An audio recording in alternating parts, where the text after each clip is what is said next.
കുഞ്ഞുങ്ങളെ നാം എപ്രകാരം വളർത്തണം?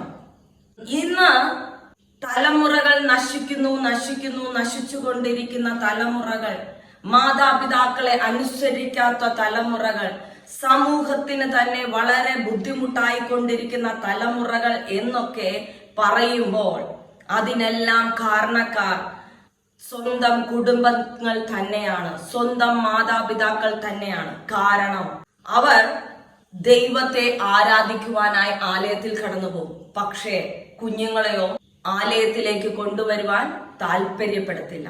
അവരുടെ വിദ്യാഭ്യാസത്തിന് വേണ്ടി ആ സമയവും കൂടി, ആലയത്തിൽ പോകേണ്ട സമയവും കൂടി അവർ പരിശുദ്ധാത്മാവിന്റെ അഭിഷേകം പ്രാപിക്കുന്നതിലുപരി വിദ്യാഭ്യാസത്തിന് മുൻപന്തി കൊടുത്തുകൊണ്ട് മാതാപിതാക്കൾ അവരെ ട്യൂഷനിലേക്ക്, സ്പെഷ്യൽ ട്യൂഷനുകളിലേക്ക് ഒക്കെ പറഞ്ഞയക്കുകയാണ് ഇന്ന് ചെയ്തുകൊണ്ടിരിക്കുന്നത്.